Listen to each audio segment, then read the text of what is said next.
All the Pixar movies can catch you with different aspects. Maybe you like Wall-E for its tone or its storytelling. Maybe Toy Story is what resonates with you. Or you find Incredibles incredible. Regardless, all of us have movies in our life that hits different. And some movies feel different than we watched them as a kid. It can be because our experiences change over time, or we develop an understanding of literature. Sometimes we can't get same enjoyment as in our childhood, or we can finally enjoy them as we grow up. But some movies or animations in specific can make you excited in different ways in any age. The Up movie is one of them. This colorful 2009 movie starts with a kid named Carl that looks up to the famous adventurer Charles Mantz. Carl likes the adventures, but he's content with his comfort and loves his small world. In the cinema he goes, Charles Mantz promises to capture the beast and talks about how important adventures are. I promise to capture the beast alive! After the cinema, as he goes on the road, playing as Charles Mantz, he comes across to an abandoned house where he meets with Ellie. Ellie immediately proves that she is, unlike Carl, much more energetic, much more open to pursuing her dreams and taking actions. She is assertive, too much assertive and always excited about her dreams. She doesn't just look up to Charles Mantz as Carl does. She wants to be like him and she believes it. Her dream is to land a house on top of Paradise Falls. I'm gonna move my clubhouse there and park it right next to the falls. And she convinces Carl to help him. Cross your heart. And even Carl also starts to accept and advises to use Zeppelin for this mission. She shares her spirit of adventure with Carl, and this dream they share together turns into their marriage. Carl's not type of energetic people, whereas Ellie's side is very excited. I don't think this was necessary though. They age together and they begin to take after each other. In one moment, Carl indicates that he wishes to have children. But later we learn that Ellie unfortunately can't get pregnant. Throughout their life, they save up some money to hopefully take that trip they always dreamed of. But they fail all the time until Ellie dies due to old age. Carl is now alone with all the things he built with Ellie, looking for what's there to live without her. No one holds his hand and takes him into adventures anymore. Ellie is not with him, but her presence should stay with this house.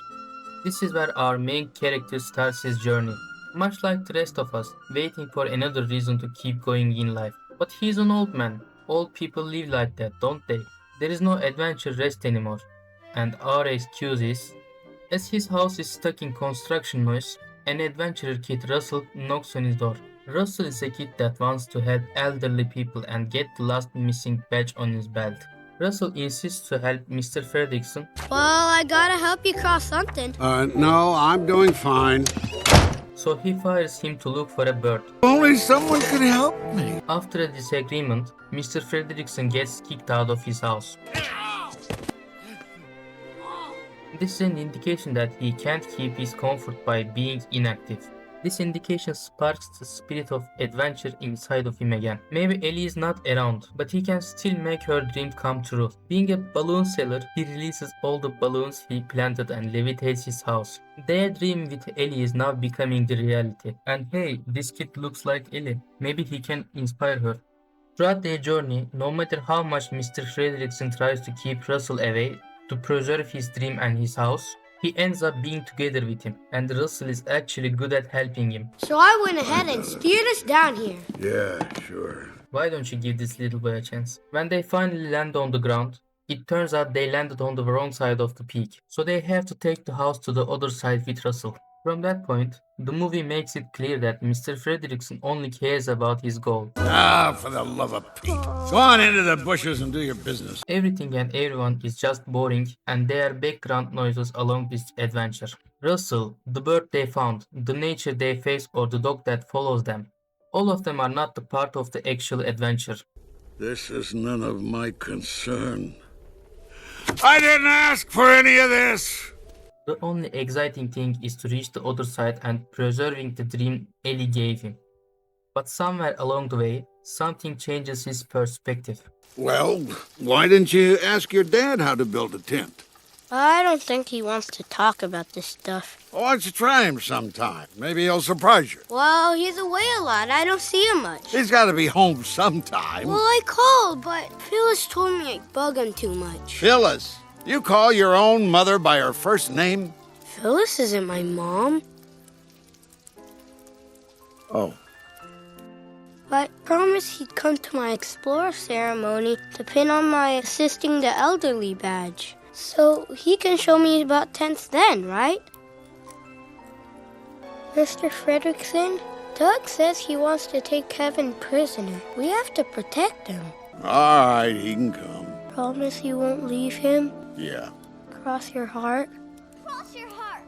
For a split second, he sees what Ellie offered him in Russell and how she changed his life with only one promise. It becomes obvious that Russell has no proper father figure in his life, just like his missing badge.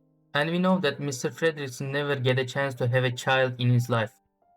This was his first breaking point about Russell. And long after this promise between Russell and Mr. Fredrickson, a similar face meets them. Wait, are you Charles Muntz? Turns out he has spent most of his life looking for the same bird he promised to capture in Mr. Fredrickson's childhood.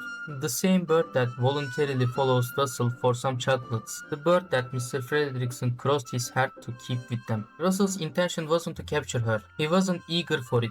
It was a part of the adventure that brought him this bird. Just like how Mr. Fredrickson didn't expect anything before going to that abandoned house, and this little adventure led him to meet Ellie. And these two characters slowly inherit the opposites of the perception to life goals. For Man's side, adventures are all about the goal you reach. Nothing has to come as a surprise from these adventures. You should know the outcome and work for it. So the joy, the surprise of the adventure is not important. This side ends up achieving nothing from the adventures. The goal is never met. It instead becomes an obsession as to try kill people for the sake of it. So much so, he ends up with talking dogs in a Krakow mountain alone. It's the same obsession towards protecting and taking the home to the peak as to ignore how you hurt or neglect people and the world.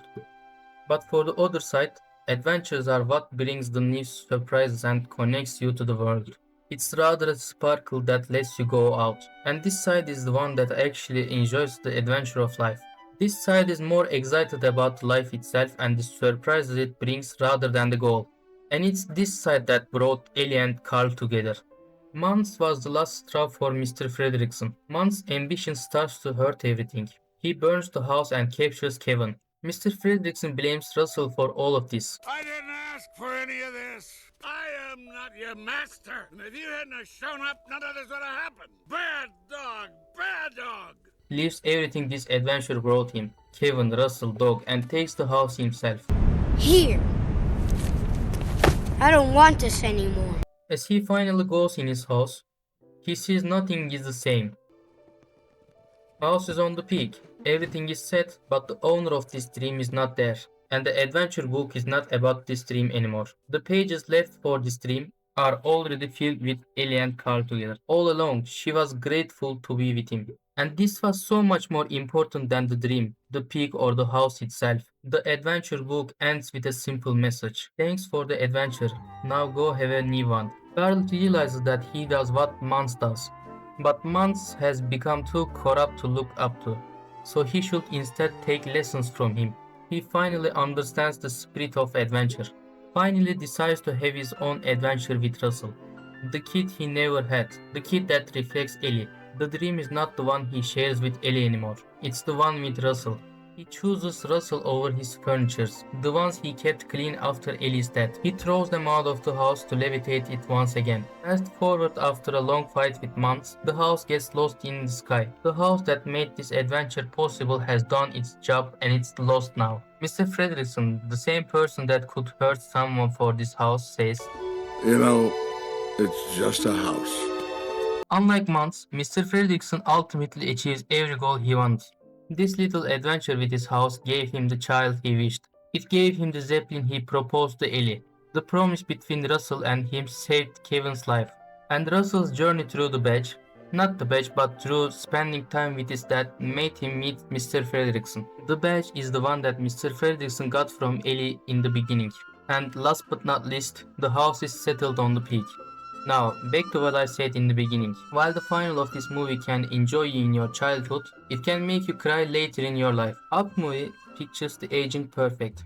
A person's aging and eventual dying is inevitable. But to answer who lived a better life between Mans and Carl, it's very clear that Carl lived his life much more fulfilling. He could choose not to enter the abandoned house, not to follow Ellie and not to help Russell. He could close himself to his house. But he got all of the good things because he chose to let go. He didn't lock himself to a dream and ruin his entire life as Mans did. He saw that there are more important adventures than to just achieve materials in life. Look at Mr. Fredrickson right after Ellie's death. He can barely move and unmotivated to talk. And he's the same person that carries his house or does all the crazy stuff. It's not a plot hole or something. It's the rebirth of a person. Even many young people have difficulty moving their body. It's not aging, it's the lack of motivation to do something. Mr. Fredrickson is not just an old man. He has also lost his ambition after Ellie's death. And this is more important than aging. His cane with tennis balls is the biggest implication of this phenomenon. In the beginning, he uses it to walk properly and hurt or let go everyone. And in the final, he uses it to help and eventually leave it to Kevin. You know what? Keep him. A little gift from me to you. This movie could have been the story of a dream coming true after years, just like how Mr. Fredrickson wanted.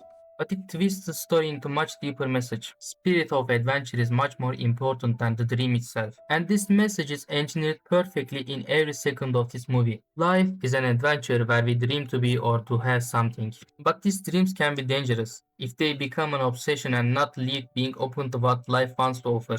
Life is already willing to give you everything if you know how to embrace them. Our time on this planet is limited, and it should be lit being grateful of the journey. The destination may not always be what we initially intended, but no goal, no house, no bird, or no dream is important enough to sell all your precious times on this earth.